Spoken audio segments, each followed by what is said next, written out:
அனைவருக்கும் கணித வணக்கம்.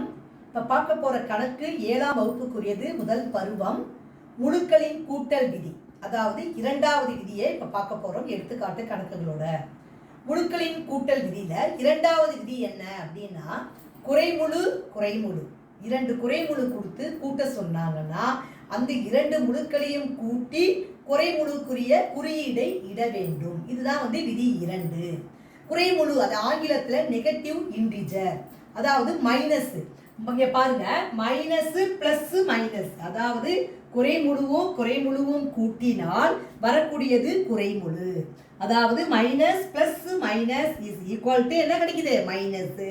அப்ப கொடுக்கப்பட்ட கணக்குகளை நம்ம எப்படி செய்ய போறோம்ங்கிறத 2 எடுத்துக்காட்டு கணக்குகள் வழியாக பார்க்க போறோம். இப்ப பாருங்க, -70 பிளஸ் -12 ஈக்குவல் டு என்ன அப்படின்னு சொல்லி கொடுத்துருக்காங்க. ரெண்டுமே என்னது? குறைமுழு. இதுவும் குறைமுழு, இதுவும் குறைமுழு. குறைமுழு என்னது? மைனஸ் வந்திருக்குது, நெகட்டிவ் இன்டிஜர்.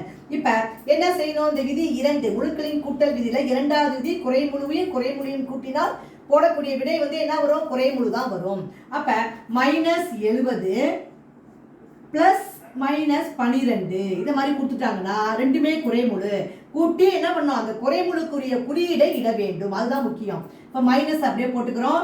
70யும் 12யும் கூட்டினால் 82. அப்போ ஆன்சர் என்னது? -82.